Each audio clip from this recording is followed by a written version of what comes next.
All girls are different. But sometime between the ages of 9 and 16, one very special event happens to every girl. I don't know yet. I haven't grown up all the way. Well, you start developing and you start changing physically. You start your period? Boring. All of that does happen. And between 9 and 16, certain specific changes take place in your body. For one thing, a soft growth of hair appears under the arms and in the pubic area. This is true for boys as well as girls. And this is the time when a girl's figure begins to develop. Hips fill out, breasts begin to become rounder and fuller, and it is now that girls start to menstruate. Menstruation? Just explain it. Don't you know? A female cycle, it happens about every 28 days. It happens to every girl. You have it every month?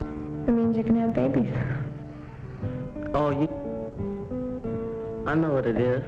Something that all girls go through. You have it once a month. It's a natural process, and it enables you to have children. They took my line away. All girls are born with a special place in their bodies where babies can grow, called the uterus. It's in the lower abdomen below the stomach. As a girl matures, a special lining of blood and tissue periodically forms in the uterus to make a soft, nutritious place for a baby to grow. If a baby is not conceived, the velvety lining isn't needed, and so it is released and flows out of the body through the vagina, from the uterus to the outside of the body. That's menstruation. Menstruation is a very important part of human life. Every girl has 2 ovaries containing thousands of microscopic egg cells. About once a month, one of these cells matures and is released from one of the ovaries. It enters the fallopian tube and travels slowly to the uterus. We've greatly enlarged the size of the egg cell here so that you can see it. If the cell reaches the uterus without having been fertilized by a male sperm cell, the egg and the special lining built up in the uterus disintegrate and flow through the vaginal canal out of the body. The actual flow is rather small, and it lasts only about 3 to 8 days. This time is often called the period. Then the process begins all over again and repeats itself about once a month. I've been menstruating since I was 12.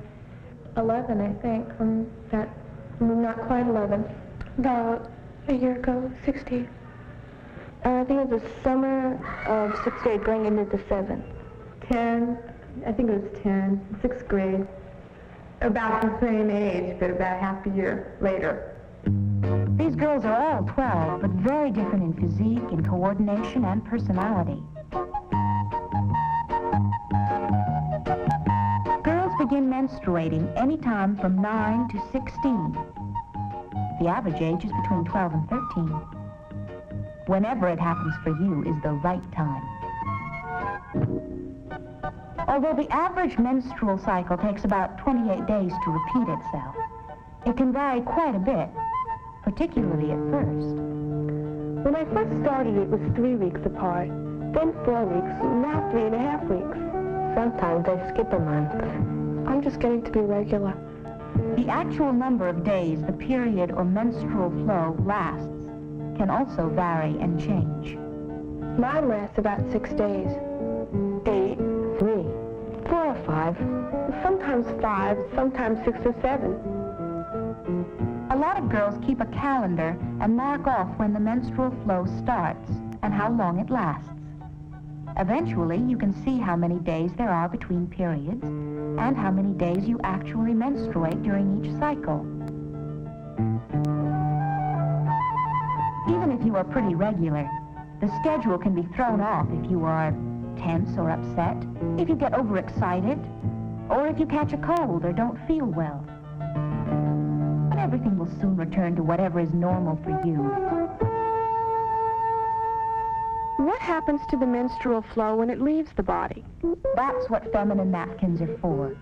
They are designed to absorb the flow, and there's a special moisture-proof shield inside so nothing can leak through and show. A sanitary belt will keep the napkin in place. The short tab of the napkin is attached to the front fastener, and the long tab of the napkin is attached to the back fastener. The belt is worn around the waist and holds the napkin safely and comfortably between the legs. If you prefer, you can wear a special panty with elastic loops to hold the napkin in place. Or there's a new kind of napkin that doesn't need belts, pins, or special panties, so it's very comfortable and convenient. This kind has special adhesive strips on the back so you can attach the napkin quickly and securely right to your own panties. How often should you change feminine napkins? Once a day? Every 2 or 3 hours? Whenever you want? It's a good idea to change every 2 to 3 hours, since the menstrual flow does have an odor after it leaves the body. Frequent changes will help you to keep feeling fresh and comfortable all day, every day. Some days the flow will be lighter than other days. In the very beginning of your period, for example, and on the last 2 or 3 days, the flow may be lighter. That's what these little mini pads are for. The times when you don't need all the absorbency of a full-size napkin. And mini pads are perfect for those times when you're not quite sure when your period's going to start. They let you be prepared anyway. How do you dispose of feminine napkins? Flush down the toilet? Wrap and put in wastebasket? With some, you just wrap them in toilet paper and put them in the wastebasket. But there are also new kinds that are made to be flushed. Just check the package first to be sure they are made of biodegradable materials that will disintegrate and be returned to nature. Since there are many different kinds of feminine napkins, you might want to start with a beginner's kit to help you decide what's best for you. This booklet will tell you how to get one, and will help you understand more about what happens during menstruation. Your teacher, school nurse, or leader of your girls' organization can tell you how to get a copy of Growing Up and Liking It. During my period, my hair gets a little oily. Once in a while, I get a pimple, but that's all. Should you bathe or wash your hair during your period? Some people used to think you shouldn't, but now we know that it's especially important to take a bath or shower every day during your period.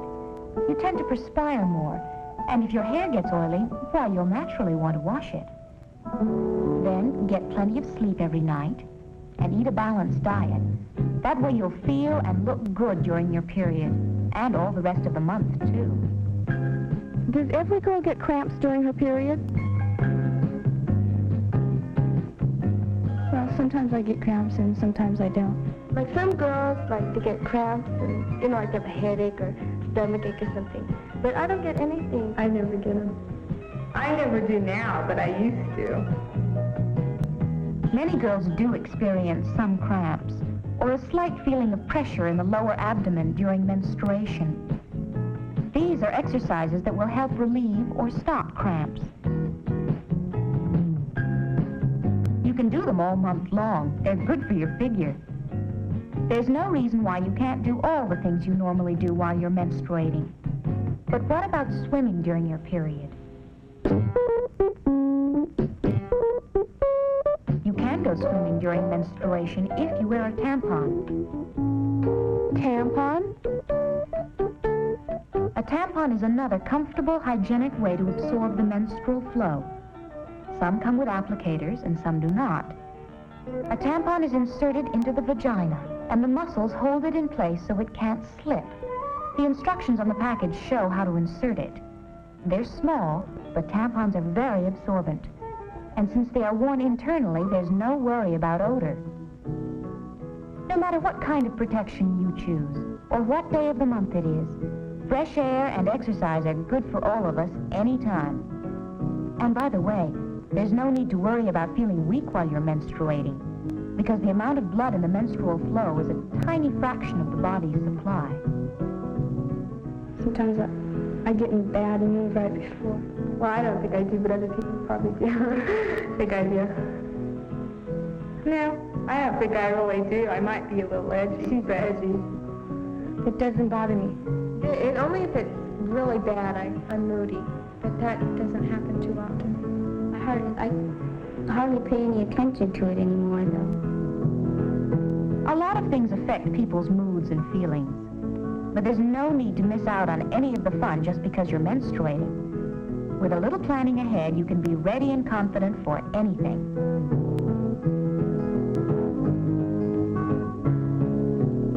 Does everyone know when you're menstruating? No, if you don't tell, there's no way anyone can know.